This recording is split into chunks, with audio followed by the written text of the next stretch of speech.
What's up? My name is Kamal, and today we're going to be addressing a check engine light on my dad's Porsche Cayenne S. This is a 2006. So the check engine light's on, and this is the code we have, P0456. Evaporative emissions system leak detected, very small leak. So I guess you got this diagnosed like 2 years ago, maybe? How long has it been? Yeah. And I mean, at that time it was off and on. The check engine light would go off and on because, you know, like for the, so we got the pump for like the carbon canister, which is what we'll be replacing, what we'll show you how to do. But yeah, it's like, it can only work when the fuel tank is at a certain level, and there's all these criteria that need to be met for it to run its check to see if there's any leaks. We're pretty sure that's all we're gonna need. And I got this from Pelican Parts, and I'll put this link in the description to the exact page where you can get it if you found that you have the same fault and this is most likely the same cause. So yeah, they just call it a diagnosis fuel pump, and this number is I guess the part number for it. So you know, like they have two options on there.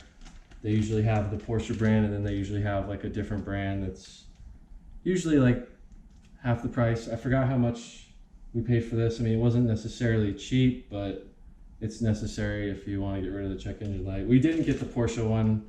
We usually go with the off-brand stuff they have because we've never had any problems with them. So I didn't actually look up where it is, but I was filming a video on our other Cayenne just about where all the water drains were.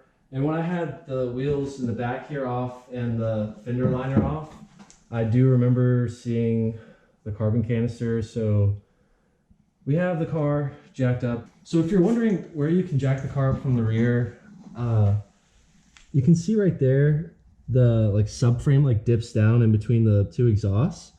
And then I guess the front diff mount attaches to that part. I usually put my jack right there to jack up the rear of the vehicle to get the jack stands under here. And now we'll just zip the wheel off. So now that you got the wheel off, you see there's just a bunch of Torx screws, and then there's some just like, looks like 10mm plastic screws. So you just want to get all these off. You'll just have to look around. I think these are T25s. And there's one more under here too, one hidden right there. But it looks like the rest are all visible here. There's one there too. So yeah, just get all those off and pull the fender liner out. These are T25s, if you were wondering. So I'm just gonna zap all of these off.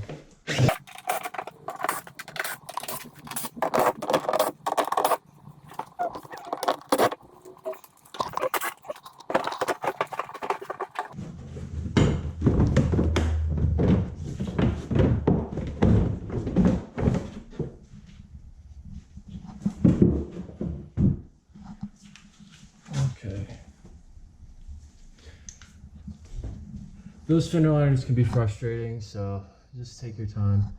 And yeah, it looks like here's our pump, and then this is like the carbon canister. So basically you can see all these lines going to it. What this thing does is it's for emissions, and these I guess a lot of these lines go to your fuel tank, and then what this thing does is it just collects the vapors from your fuel tank. It's like a foamy kind of material, spongy foam kind of thing in there. And then this pump is what takes those vapors and puts them back into the engine.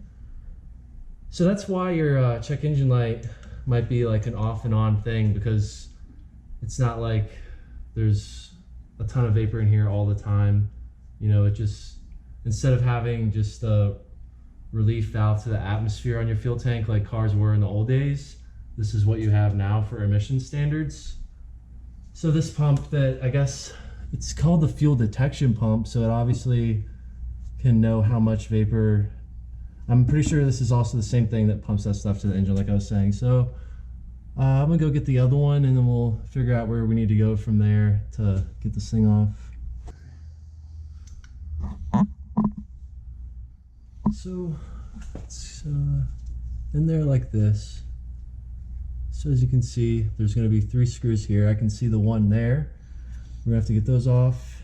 And then you can see there is a connector that goes to this. So there's a connector on the back.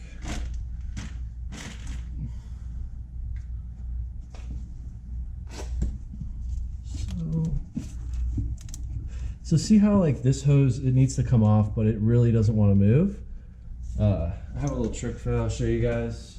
So I just use these pick tools and just kind of break the seal on here. And I kind of just work my way around it, just like that.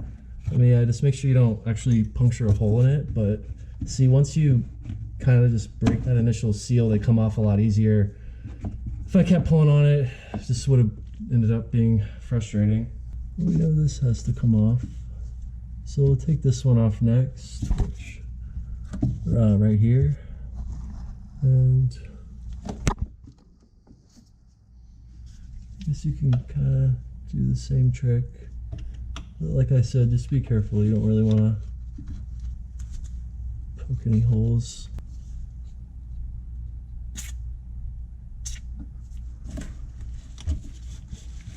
So I just sprayed some just some silicone spray on it. Still don't really want to come off, but this should like soften it and allow us to get that off easier. So while I'm waiting for that, I'm just gonna get these 3 screws, which it looks like they're just Phillips screws. So I took out these 2 screws, these 2, and then this one was rusty, so I put some silicone on that as well. And then this thing, just used silicone and just kept using this tool to just kind of pry around the corners. Not trying to necessarily get it underneath it, but eventually I was able to work this one off. So now I just have this last screw and the connector back here, which this connector does have a like a tab you need to press down on. So I'm gonna just take this out first. The other piece, there's a piece in here, so we'll have to pull this pump out like back this way, and then hopefully I can bring it out a little bit and then get that connector on the back side of it, which it's kind of hidden back here. So just gonna take this screw off now and we'll go from there. All right, so we were having pretty big difficulty with this screw up here, the last one. So I ended up using my drill just with these normal bits and just cutting back here. So now this isn't on the bracket anymore. So we're gonna go ahead and pull this out.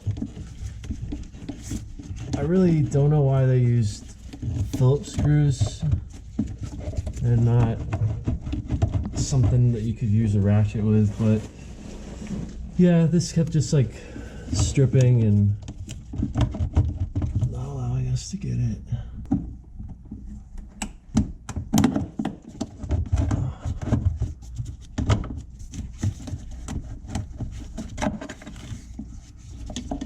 So I kind of chewed it up a little bit, but you can see this piece right here is what I used to pull down on this, just to pop it loose, because I just kind of twisted the pump down this way, so I was able to get it like that, and then you can twist it back up. So got the connector off now. So now the only connection we have left is this going into here. So it's a tight fit. You can see the body of the car is right here. It's not like it's stuck, but it's just like we don't have enough room to actually move it out all the way. All right, so we just went through our whole ordeal of getting this old one off. You can see on this how I just like drilled through to cut this piece off. I have no idea why they used these Phillips screws here, because it doesn't allow you to use something with a ratchet, like if they had just used a hex screw or Torx screw. But the other thing is, like, it was super tight in here trying to pull the pump out of where it connects here, which is this piece here. It goes in here. So what we did was, there's 3 screws. Well, there's 2 screws that go in here, And then there's this one nut on this side. So when we take all those out, it allows you to drop this down. And as you can see, it gives you a lot more room to pull that out. And also it would give you a lot more room to get your connector. The only thing that's really holding it is this wire that goes up top here. And this one hose, which I was trying to get it off, but the plastic piece, it almost has like a retainer clip. So like the hose slides on there and then this little piece clips into it.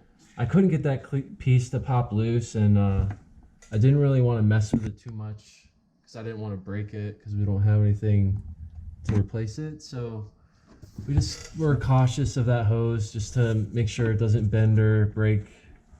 Just don't, just be careful. This hose though, it just has these two gray pieces on each side, which like this, you just kind of squeeze it here and here, and this will pop off. So now we're gonna go back in with the new one, which when you have it kind of angled down like this makes it a lot easier. Then so the only other thing to note is when we took the old one off, you have this little this rubber piece. You can see, I'll put this on the old one. So like this is the two of them. See, like this is what it looks like. We moved over this rubber piece to this one, but just make sure you do that, because this rubber piece is what goes in here to create the tight seal. And honestly, it wouldn't be a bad idea to replace this. It's just you might have to go to the dealer for them to get you that specific part, and they probably have to order it. So that's how it came out of there. So now we're gonna put this back in, put 3 screws back in, which I'm gonna see if I have some other screws that'll work, so we don't have to use the Phillips ones again.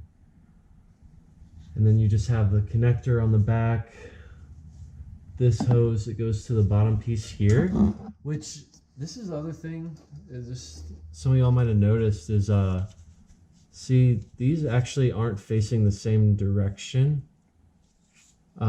This piece looks like, see on this old one, looks like this can actually slide around. So you can position this, I guess, where you want it for this, because this is the hose that connected to it. So looks like we were able to move that around to get it to the right place, which will kind of be in like this direction. So this piece goes in there. Now this is facing this hose. And then we just had this one other hose way up top here that went on there.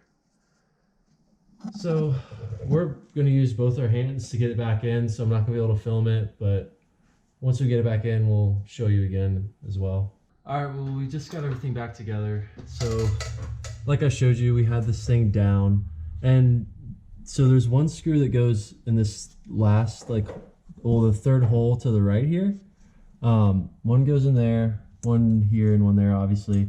But on your new pump, those little tubes where the screws go in, you know, right, like these things, there was one more here. There's no threads in there, so you're gonna have to thread the screws in yourself. So having it, the whole thing down here while putting those in is a lot easier, because they're not just gonna go in by hand. You kind of gotta force them in because you're creating threads. And then while it was down here, I put the connector on because that was easy. Then we put this hose on right here, and then we put it back up here. Before we got the screws on, I just connected this hose again, which pops on pretty easily. And then you have this one small hose up here at the top that goes onto the pump as well. And then you just put this 10mm nut here, and then the 10mm screws go there, and it's all back together. So last thing now is just to put the fender liner back in and the wheel on, get it off the jack stands, and then I'm going to clear the fault code out of the car. And before I post this, I mean, my dad will be driving it for like a week or two, and I doubt that the light will come back, but I'll just let you guys know what happens. It should be all good now. So yeah, just make sure you clear your fault out, and that's that's it. So like the video and subscribe to the channel if this was helpful. So thanks for watching, and I'll see y'all soon. Peace.